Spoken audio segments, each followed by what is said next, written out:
Aristocratic etiquette is just for show.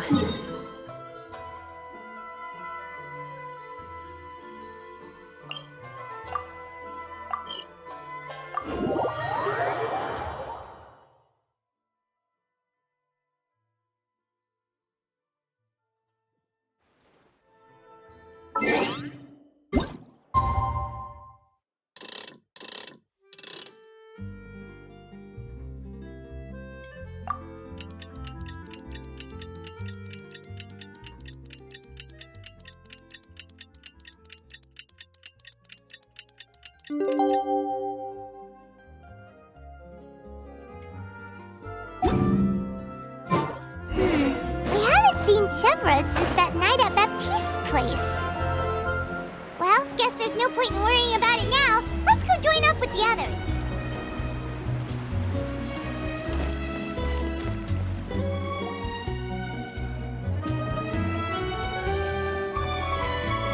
Good morning!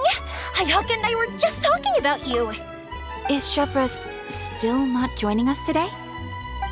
Probably not. We haven't seen her either.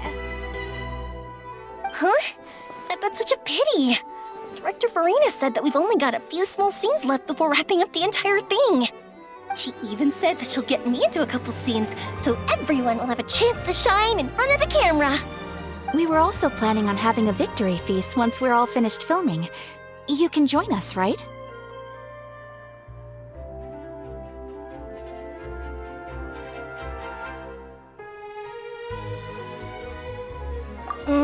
If only Chevreuse was here. I still haven't taken a photo with her. I'm afraid that can't be helped. Those special patrol folks are like phantoms when they've got a case on their hands. But to be honest, I'm even more concerned by what I read in the Steambird earlier this morning. It said that the killer in the murder case was none other than the author of the Two Musketeers. Oh yeah, I heard about that too. He came forward and confessed his crimes, but gave no explanation as to why he pulled the trigger. We didn't know about this case at all when we joined the film. Is it going to affect the reception of our work? From a pure publicity standpoint, this will draw a lot more attention to our film. I have to say, though, that no director can be perfectly comfortable with garnering attention through means other than artistic skill. To be fair, I feel like that ship sailed the moment you allowed yourself to be named as the director on our posters. It's not my fault that I'm super popular. What was that saying again? My popularity has, Sunk to an all-time low? spread to the four corners of Teyvat.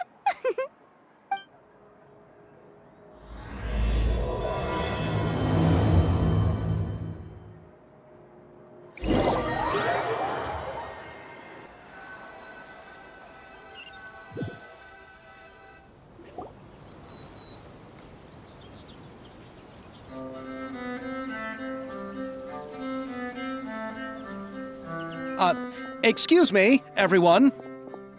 Xavier! Feels like it's been ages since we last saw you. I've been talking non-stop with the Film Association, and I'm absolutely swamped trying to coordinate the film's marketing. So forgive me for not being around more often, but please believe me when I say that I will make sure everyone's hard work gets the exposure it deserves. Oh, seems like you've been fighting your own battles. Yes, that's one way to put it. Oh, and before we begin the final round of filming, please allow me to finally introduce you to the original investor of our film, Mr. Morris. A pleasure to meet you all. Yes, glad to make your acquaintance, Mr. Morris. We've heard about the issues you've encountered with your financial situation, and genuinely hope that things have taken a turn for the better. Oh, well, the situation has, indeed improved somewhat. Don't worry, Mr. Morris. Accidents and last-minute challenges happen all the time. There's no need to blame yourself over it. The good news is that we're almost done filming now, and I would even say that this is the best story I've ever seen. Is that so? I say, that's great news. All right, now that we've gotten all the pleasantries out of the way, let's get this show on the road. We'll mostly be filming typical people and scenery from the streets today to improve the sense of environmental ambiance in some parts of the film. Oh, and there'll be a cameo for Mr. Kamisato and Miss Yoimiya as well. They'll be used to show outsider perspectives on the fates of the two musketeers. That's right. Ayato should be here any minute. Excellent! Then let's start with the scenery shots. Camera and clapper loader, you're up. Yep, we'll be ready. Remember, all we need are some wide zoom shots of the streets. If you happen to find some particularly lovely patches of flowers and grass, feel free to grab some close-ups of those as well. Ready? Lights! Camera! Action! Okay, now move the camera slowly. Try to focus on that flower. What's wrong? Just adjust the focal length a bit. Something the matter? But wasn't it working fine for all the days before? Veronique, can we try a different camera? No problem. How about this one? All right, let's give it another try. Lights! Camera! Action!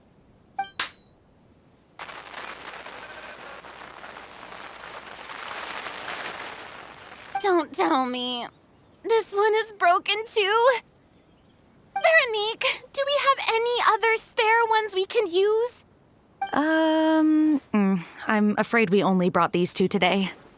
What? Then go find a workshop to get them repaired right away. Oh, and you too, Bono. Go find our spare camera in the warehouse and bring it back to the set. On it. Greetings, everyone. My apologies for the delay. Is something the matter, Ayaka? It seems like there are some issues with the filming equipment today. We're stuck for the moment. I see. Well, let's not just stand here twiddling our thumbs. Actors, to the makeup booth. We'll start on the next scene as soon as we get a working camera. The people at the workshop told me that the part which holds the lens in place seemed to have fallen off.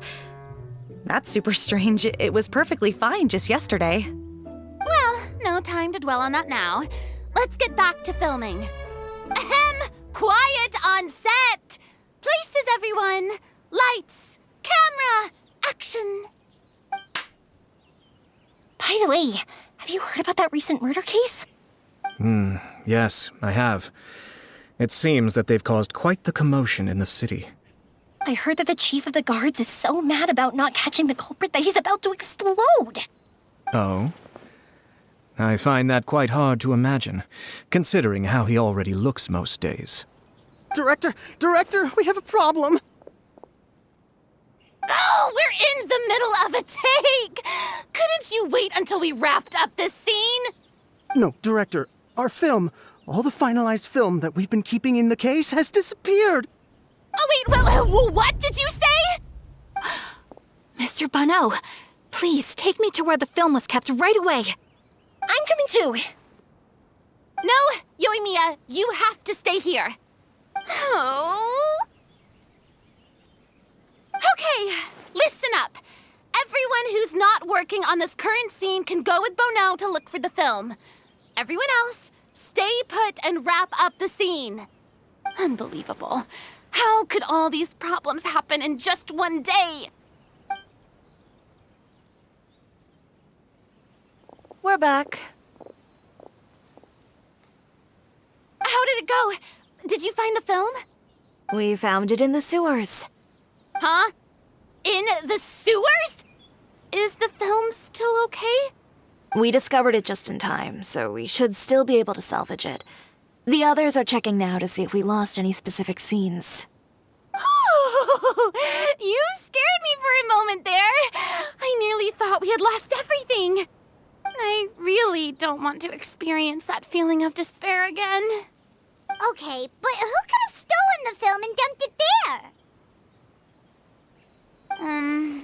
Could it be, some competitors working on other films? But if they wanted to harass us, why wait until the last day? Okay, we don't have time to really look into it right now. Let's strike while the iron is still hot and wrap this thing up once and for all. Yeah, let's finish it.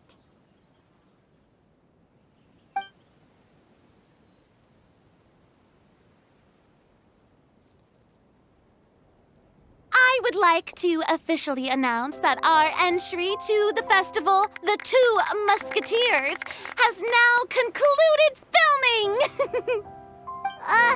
Paimon is spent. It's so late already.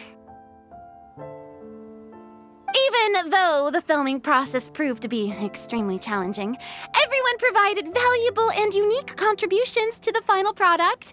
Thank you all for your dedication and support. And just like Director Furina, I would also like to extend my most heartfelt thanks to all of you. Really, you've all helped me so much. All right, let's save the awards speech for later and hopefully also get some rehearsals in before the real thing. Anyway, now it's time to party! Let's all make our way to the beach and have a celebration feast so loud and fun that even the blubber beast will want in. Party, party! Paimon wants to party!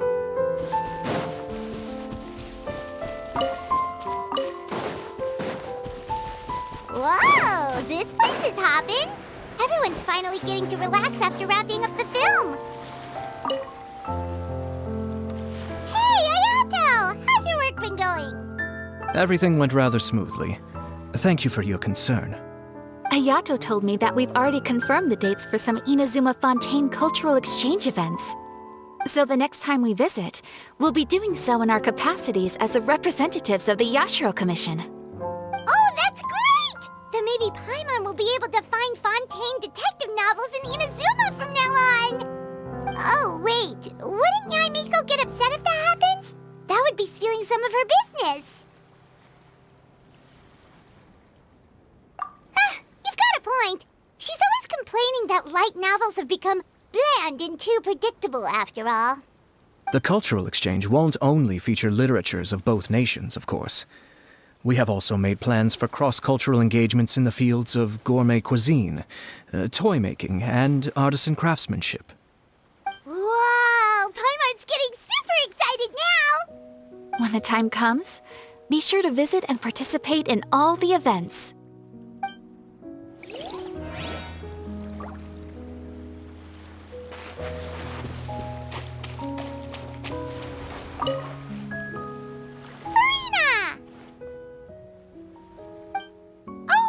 My darling clapper loader and camera operator, you've both worked really hard. Paimon thinks you worked even harder than us. Honestly, Paimon was getting a little tired of playing with the clapperboard by the end of it. Worst of all, Paimon started having dreams of you shouting, "Lights, camera, action!" into Paimon's ears. The actual dream can't even start until you've yelled that. Hey, if anything, shouldn't I be more grand and delightful in your dreams? We've been through so much together, and that's how your brain remembers me? That's not Paimon's fault. We've just used the clapperboard too much lately. Anyway, what's most important is that we've wrapped the film. I'm pretty confident that we'll take first prize. Hey, no need to mention the official name. Wait, now that you mention it, if we did win the prize, would Furina just get a statue of herself? Come on, I don't need that kind of attention. Xavier can accept the reward on our behalf. But just imagine! Furina accepting the Furina Award and holding a Furina statue. I'm going back to my dessert now. You all can keep discussing that on your own.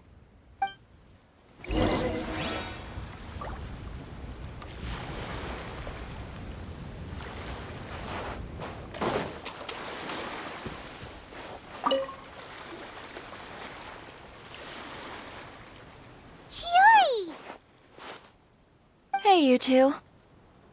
Are you not really into these kinds of big social occasions? Not particularly. But this is still better than Fontaine Fashion Week. But if this film becomes a big hit, people will definitely come flocking to your shop. Yes, that's highly likely. As long as the film can premiere as planned. Are you still worried about the case? That and all the obstacles we had to face today. You're right. It's as if all our bad luck just manifested at once. But why today of all days? No, it's nothing. We've already delivered the film to the editors, so there should be nothing more to worry about. How are you doing, Mr. Morris? You having a good time? Well, you could say that. Do you happen to know when the party is scheduled to end? Judging by how much fun everyone's having, I'd say probably not until well after midnight. Is there something that you still have to take care of at home, Mr. Morris? Oh, well, I'm just not a late night person, so I might take off shortly. Oh no! Silly me. I almost forgot something super important. Oh, what is it? I prepared a whole batch of fireworks for the party, but I forgot to bring them over from the warehouse. Fireworks, you say? Well, that's truly a pity. Sorry things didn't go as planned. Could you help me carry them over, Mr. Morris? I won't be able to fetch all of them by myself. Me? Are you sure that you can't find anyone else? I just wanted to make this a surprise for everyone. The warehouse isn't far from here. We'll be there in no time. Pretty please, Mr. Morris. These are some of the best fireworks I've ever made. So I also want you to see them before you leave. They're stunning. I promise that they'll be a once-in-a-lifetime experience that you'll never forget. But... It's okay. Just come with me. If we're sneaky enough, nobody else will see us leaving. All right. The warehouse is right over here. I moved the fireworks there in advance, so it shouldn't be too much work bringing them back. It's still a ways away from the party. Sorry about that, Mr. Morris. It's probably because I'm...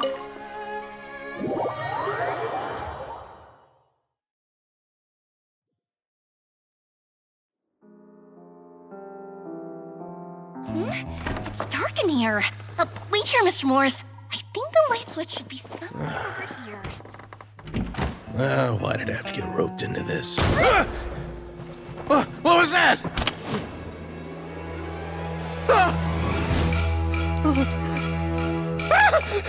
Who's there? Get me out! Get me out of here! Did you really think you'd get away, Morris?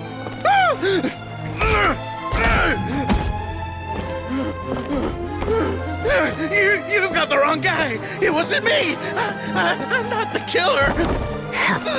You know, Eliza died a far more heroic death than this. She fought your assassin to the end to save the children she had hidden beneath the floorboards.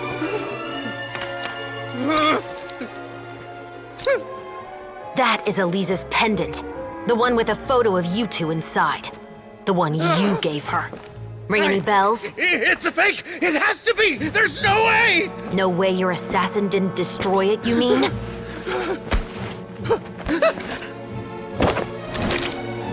Did you ever love her, Morris? Or was killing her always the plan? No, please. Listen to me. I told Eliza to keep us a secret. I paid her plenty for her silence. I never thought she'd keep the child. Everything was gonna come out, and I had no choice. She forced my hand. No! I'm begging you. I have money. Just name your price, please. You can keep your Mora, and you can go to hell.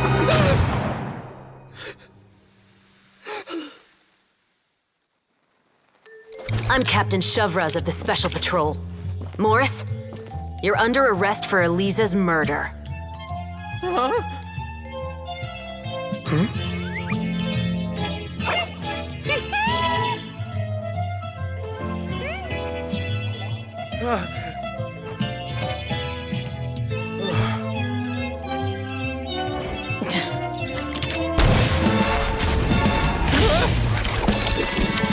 under arrest too, prop manager Veronique. Or perhaps I should call you the second musketeer.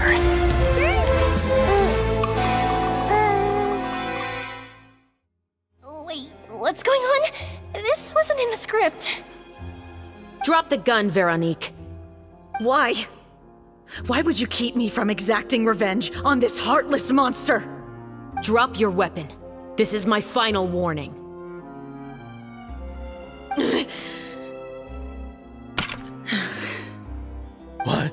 What is going on? Do I have to spell it out for you, Morris? Everything that took place just now was staged to get you to confess the truth. But this last part is all improv, of course.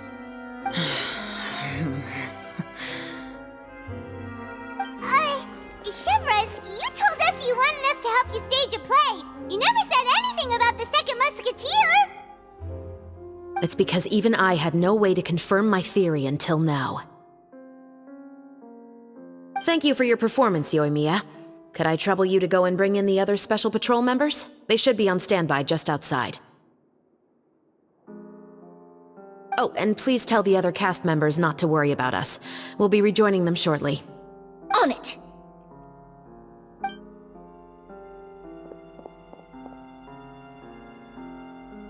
So what do you think, Morris? Care to talk about what happened 20 years ago? My patience is limited, you know. Don't force me to take you back to the interrogation room. I'd wager that you wouldn't last for more than a minute in there. With the recording we made, you have no chance of winning in court. Cooperating with us now is the most practical move. All right. I'll talk. I hired an assassin to murder Elisa. She once worked as a maid on my family's estate. She was very beautiful, and after some time I fell for her. We kept our relationship a secret and carried out an affair for some time, but it wasn't long before she became pregnant. And if my parents ever found out, they would have stripped me of my inheritance and status, driven me out of my home. I also didn't expect Elisa to insist on bringing the pregnancy to term. She even asked me to leave my family and travel far, far away with her. She believed that you were truly in love with her. I didn't have a choice. I gave her a large sum of mora, told her to leave the family and to get rid of the baby. But then years later, she sent me a letter. There were photos of 2 children, and she even asked if I could find some time to visit them. Huh? 2 children? Paimon thought Baptiste was the only... you mean... Even if she had the children against your will, you could have just ignored the letter entirely. Why kill her? I had just gotten engaged to be married to an heiress from another wealthy family. So if anyone were to find out about Elisa, my life would be completely ruined. I didn't have a choice. No, you always had a choice. You just made the wrong choice. Again. Do you know how it feels to watch your mother be killed right in front of you? My brother and I were hardly even school age yet. We were hidden beneath the floorboards, grasping each other's hands like a lifeline. We were so terrified that we didn't even know we could ever take a breath. All we could do was to watch Mother try to fight back, and then collapse to the floor. Even after the assassin left, we were still too terrified to leave our hiding spot. We thought that he might come back. It was only until the next evening when we finally climbed out and gathered around our mother. But she had already become cold and stiff to the touch. You made up your mind right then and there to bring this case to light. Not only that, we resolved to get our revenge. And that's why you became the Musketeers. No, that's why I became a musketeer. The man from before was also killed by me. My brother had nothing to do with it. I figured as much. You did? I once told these two that he didn't look like a killer to me. His confession from that night also rubbed me the wrong way. I think what really tipped me off was, how could I not feel a sense of regret in him? Huh? He confessed faster than any criminal I've ever met, but he didn't say a single word about you. He insisted that he was the sole perpetrator in the case. But after the questioning ended, I disassembled the musket we dug up from his backyard, put it in front of him, and told him to reassemble it. Wanna guess how far he got? He had no idea where to even start. He's never touched a gun in his life. Based on that, I determined that he was not acting alone. He only surrendered himself to draw our attention and create a moment of opportunity for his partner. So, I decided to play along. And as expected, the second musketeer followed us without hesitation once she saw Morris get separated from the rest of the cast. Besides, why else would he call the novel The Two Musketeers? But how did you know it was Veronique? I figured it out the moment Baptiste told me his father's name. That so-called financial crisis was all just a ruse. He just wanted to sign up as the investor and then leave the film without any source of funding. After all, he has a vested interest in minimizing the reach of this story. It's really just the same thing as what he did to Eliza all those years ago. Human scum. But then Xavier pulled out all the stops and got the film made against all odds. Morris couldn't have that. With the killer in custody, he figured it was safe to act. And so he came to visit the set today, just as I expected. Wait, so you were behind all those mishaps today?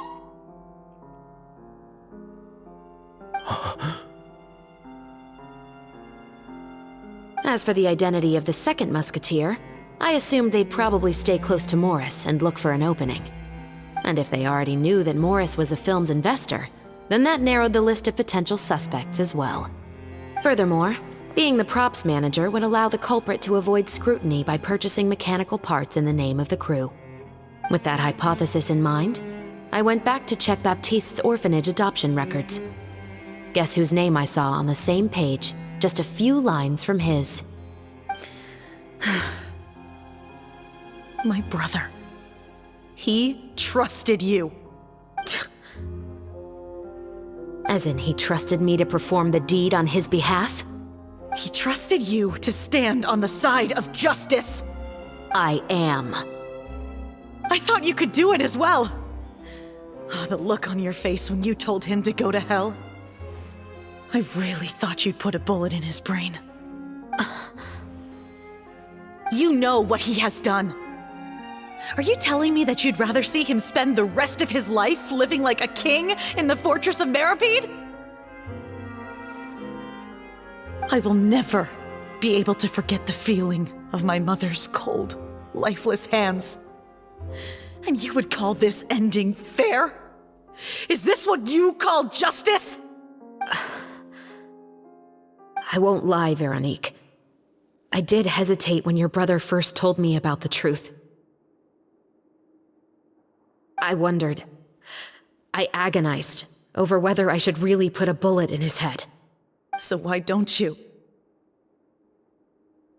Because that should never be how justice is carried out in this world.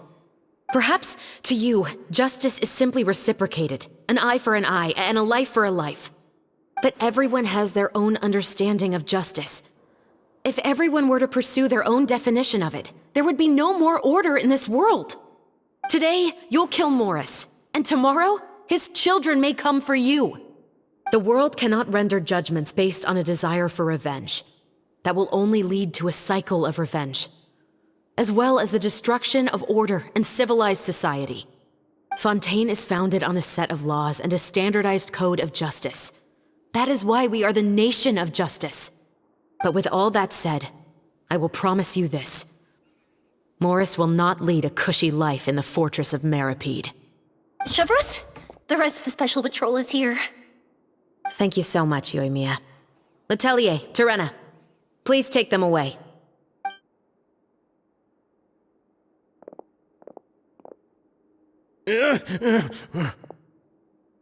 I still can't agree with your reasoning. I know. Justice has not been delivered.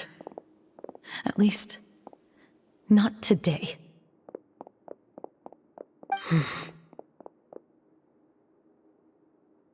Chevreuse. Let's go. We should give an explanation to the crew. Thank you for your concern. I'm fine. I'm just thinking about the things in life that have driven people to take justice into their own hands.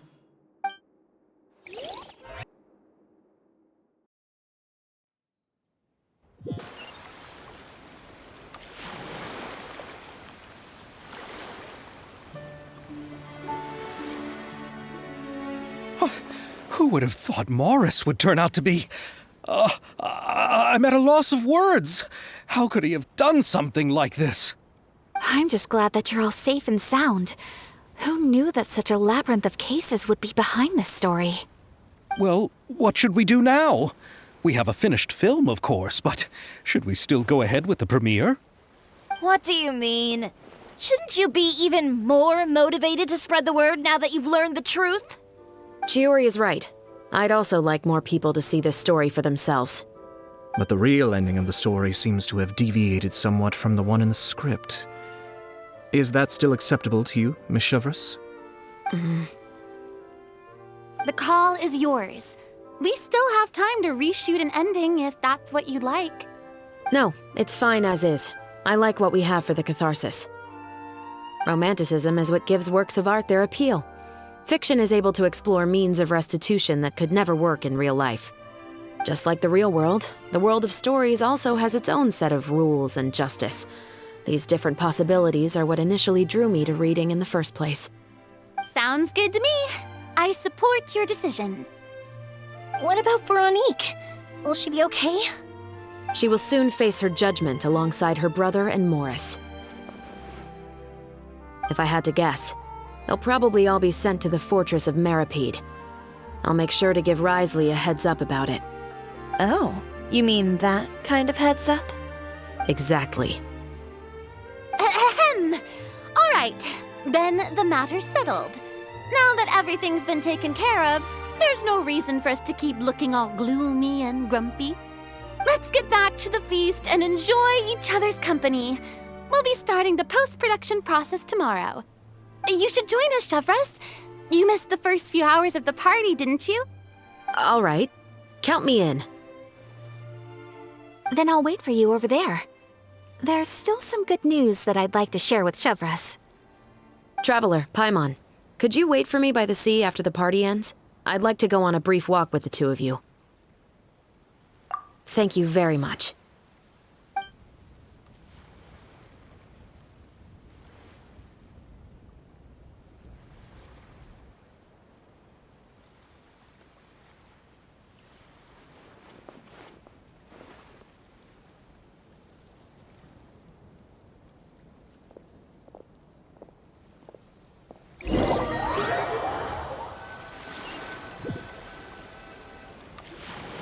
Sorry for the wait.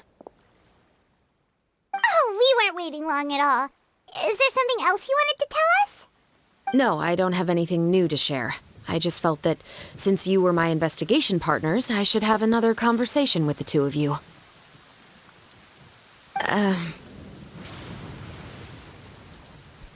Traveler, how would you have responded to Baptiste's request if you were in my shoes? Is that so? Well, thanks for sharing. When I was young, my father often took me here to swim. We'd come rain or shine, even when it was freezing cold. He told me that swimming was the best activity to train one's strength of will. You could never give up before reaching the shore, especially when the water was cold. Oh? Why's that? Because the moment you give up would be the moment you die. At that point, I still hadn't received my vision. One winter, the chilly wind felt almost like knives on my skin, and the seawater was so frigid that it numbed my toes the moment I stepped in. I cried and begged my father to spare me from having to swim across, but he wouldn't listen. He used to be a member of the Special Patrol as well, You could say it was his way of educating his children. That sounds awful. When he saw that I wouldn't stop crying, he just picked me up and tossed me into the icy water. The bone-chilling cold took away my senses. I couldn't feel anything but fear and rage. I waited for my father to save me, but one look and I knew he'd already started swimming for the opposite shore. I realized that if I were to give up, I really would die right then and there. I used all of my strength to try and catch up to my father. Those few minutes felt longer than my whole life up until that point. I did, however, make it to the other side. I've never felt afraid about anything in my life after that, nor have I ever cried again. That way of teaching would have never worked on Paimon. Yeah, I don't think that was the right method for anyone. It's just that, working now as I am in the pursuit of justice, I still sometimes feel like I've been tossed into that winter sea all over again. The anger and the helplessness. Chevreuse. But the worse I feel, the more I know to never give up. The alternative would be to forever lose myself among the waves. Anyway, how about a race? Neither of us will drown, but we can still see who swims faster. You guys go ahead! Paimon will grab the clapperboard to mark the start of the race.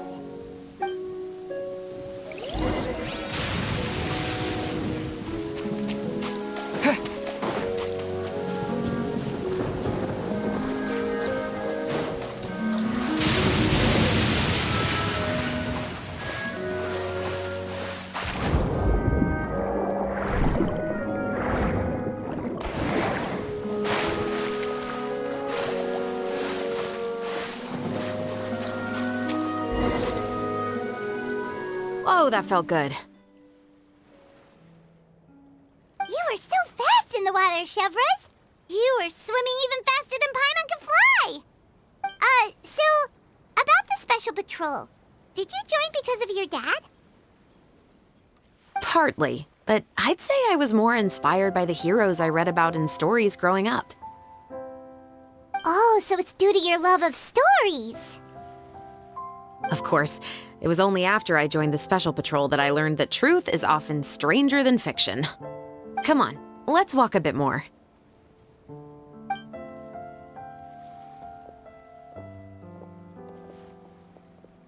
To be honest, I do sometimes question whether the decisions I make are the right ones. But I know that no matter what, I must keep swimming. Because the only thing I've got my eyes on is the shore in the distance.